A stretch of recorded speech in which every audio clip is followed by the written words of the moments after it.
हिंदुस्तान ज़्यादातर विदेशी राजाओं और उनकी दास्तानों से भरा पड़ा है। हम देखते हैं कि स्कूलों में भी हम ज़्यादातर विदेशी राजाओं के बारे में ही पढ़ते हैं। हमारे जो राजा रह चुके हैं, जिन्होंने हिंदुस्तान के लिए लड़ाई की और अपना बलिदान लिया, उनके बारे में हम कम पढ़ते हैं और उनके बारे में ज़्यादा पढ़ते हैं जिन्होंने आक्रमण किया और हमारे देश को लूटा। हिंदुस्तानी राजाओं द्वारा बनाए गए किलों महलों की जगह हम आज विदेश से आए लोग, जिन्होंने हिंदुस्तानी लोगों को लूटकर उनके पैसों से बनाए हुए स्थानों को देखते हैं।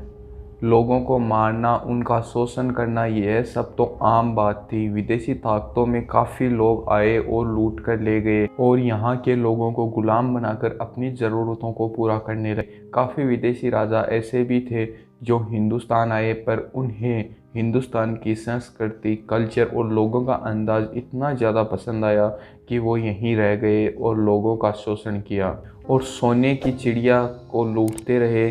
ऐसा नहीं है कि सभी यहाँ रहने वाले राजाओं ने हिंदुस्तान को लूटा, कुछ अच्छे भी थे और कुछ बुरे भी थे। आज हम अच्छे पहलू के साथ बुरे पहलू को भी देखेंगे और आपको बताएंगे कि कैसे उन्होंने हमें लूटा और कैसे हमारे पूर्वजों का शोषण किया। तो आप देख रहे हैं हिंदी टीवी का यूट्यूब चैनल। मेरा नाम है अशोक मीर। हिंदी टीवी के यूट्यूब चैनल को सब्सक्राइब कीजिए, बेल आइकॉन दबाना मत भूलिए, वीडियो को लाइक कीजिए। अगर वीडियो में कोई कमी लगे तो हमें कमेंट सेक्शन में ज़रूर बताइए ताकि हम उस कमी को दूर करते रहें। आपने सुना तो होगा ही कि पहले भारत देश सोने की चिड़िया कहलाता था। बस इसी कारण हर एक विदेशी की नज़र यहाँ पे रहती थी। यहाँ पे काफ़ी सारे पहले भी राजा रह चुके थे। श्री राम से लेके हज़ारों साल पहले भी यहाँ की संस्कृति बहुत अच्छी थी, जिसके कारण यहाँ पे लोगों के पास धन भी बहुत ज़्यादा था और ये सोने की चिड़िया कहलाने वाला एक देश था। हम बात कर रहे हैं अखंड भारत की, जिसमें सारे देश सम्मिलित थे। आज वो बट चुके हैं, लेकिन पहले वो इसी देश में सम्मिलित थे। बस इसी पे नज़र रहती थी विदेशी ताकतों की, कैसे इनको लूटें, कैसे हमारे देश में इस खजाने को लेकर जाएं और पूरा का पूरा खजाना वहीं पर शिफ्ट कर दें। यही सोच हर विदेशी ताकत की रहती थी। लेकिन कुछ ऐसे भी लोग थे जो यहाँ रुक गए और उन्हें हम आज मुगल्स के नाम से जानते हैं। सन 1526 ईस्वी में पानीपत की लड़ाई बाबर ने इब्राहिम लोदी को हराकर हिंदुस्तान का तख्त हासिल कर लिया और मुगल साम्राज्य की नींव रख दी। फिर मुगलों ने देश पर राज किया, वो भी सैकड़ों सालों तक। पहले बाबर, फिर हुमायूं, अकबर, जहांगीर, शाहजहां से लेके औरंगजेब तक चला ये राज। औरंगजेब के बाद वैसे तो कोई मुग़ल बादशाह इतना मजबूत नहीं रहा और बहादुर शाह जफ़र पर आकर यह सफ़र भी रुक गया। लेकिन इस सफ़र में मुग़लों ने भारत की पूरी विश्व में जीडीपी 28.9% की भागीदारी देता था। उसे मुग़ल राज ख़त्म होने तक 16% तक ला दिया था। इसका मतलब हिंदुस्तान में पैसे तो थे, पर मुग़लों के राज में वो पैसे हमारे नहीं थे। तो शुरुआत करते हैं बाबर से। बाबर को भारत की मिट्टी बिल्कुल पसंद थी। जब वो मर गया तो बाबर ने खुद को भारत में दफनाने से मना कर दिया, पर भारत की मिट्टी से निकलने वाले हीरे जवाहरात, सोने चांदी उसको बहुत पसंद थे। वो उससे तो अपना खजाना बहुत बढ़ता था, लेकिन उसे भारत की मिट्टी पसंद नहीं थी। लेकिन मिट्टी से निकलने वाली हर एक चीज़ उसे पसंद थी। जब बाबर को दिल्ली की हुकूमत मिली थी तो बाबर ने दिल्ली का खजाना लोगों में लुटाना शुरू कर दिया। वो लोग हिंदुस्तानी नहीं थे, वो खजाना सिर्फ मुसलमानों में ही लुटाया गया और अपने रिश्तेदारों को भर भर के तोहफे से हीरे जवाहरात दिए गए। और बाबर ने इतना खजाना लुटाया कि लोगों ने उसे कलंदर का नाम दे दिया।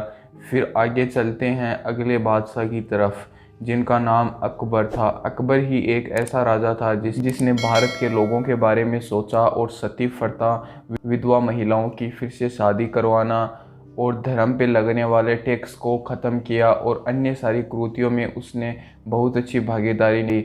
लेकिन यहाँ पे आता है एक ट्विस्ट। अकबर ने भारत के लोगों को खूब लूटा था, भारत के लोगों का खून बहाया था। जैसे सन 1568 में चित्तौड़गढ़ कब्जा कर लेने के बाद अकबर ने बिना किसी की परवाह किए 30,000 राजपूतों को ख़त्म करने का आदेश दिया। पर यह एक बार नहीं, बार बार हुआ था। अकबर ने जितनी भी जंगें लड़ी, उनमें से ऐसे ही लोगों की लाशों के ढेर लगने लग गए थे। साथ ही हिंदू तीर्थ का टैक्स माफ़ किया, लेकिन मुसलमानों के तीर्थ पर जाने का पूरा खर्चा शाही खजाना उठाता था और शाही खजाने का जो पैसा था वो लोगों की शोषण से और टैक्स से आता था।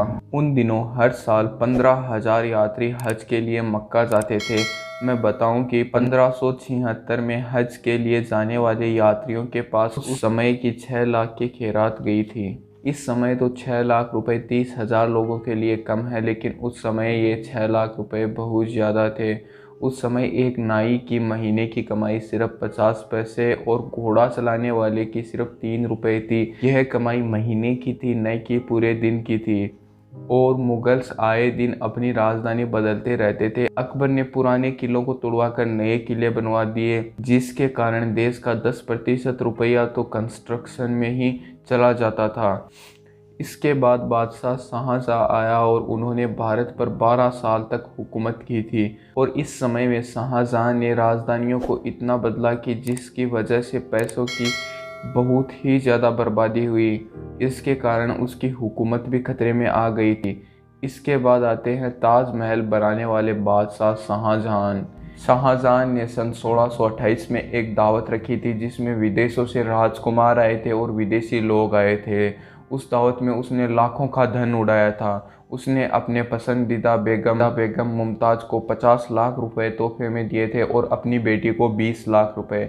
मैं आपको पैसों का कंपैरिजन पहले भी बता चुका हूँ कि कितने पैसे किसको किस हिसाब से मिलते थे।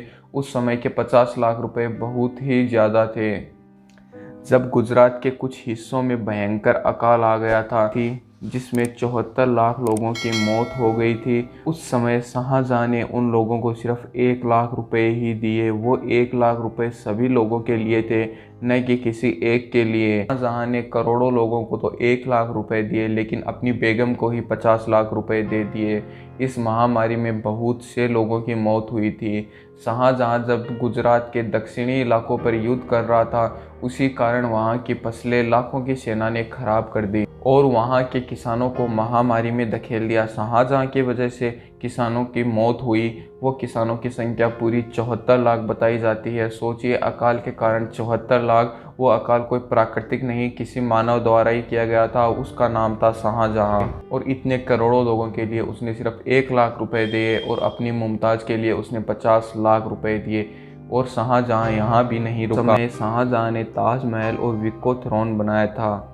वहीं ताजमहल 3.2 करोड़ रुपए में बना था और विको थ्रोन 1100 किलो सोने और 250 केजी हीरे से बना, और यह 1 करोड़ में बन के तैयार हुआ था। और इसी 1 करोड़ रुपए के बने तख्त में ही कोहिनूर जड़ा हुआ था, जो कि अंग्रेज़ निकाल के ले गए। फिर अंग्रेज़ों ने भी हिंदुस्तान का खूब शोषण किया और ऐसे मुग़लों का राज तो ख़त्म हो गया, लेकिन मुग़लों के राज ख़त्म होते होते भारत की जीडीपी 16% पर आकर रुक गई। फिर आए अंग्रेज़ और अंग्रेज़ों ने तो हद ही कर दी।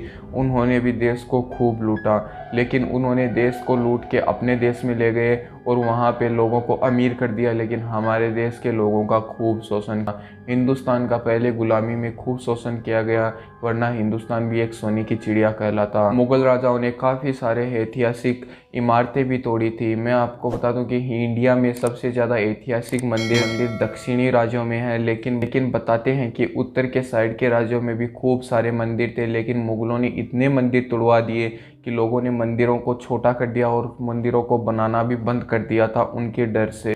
ऐसी थी दहशत मुगलों की। आज हमने आपको मुगलों के इतिहास के बारे में, सोने की चिड़िया के पंखों को नोचा गया था उसके बारे में बताया।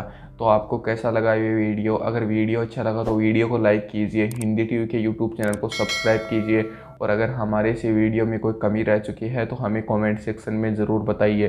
धन्यवाद।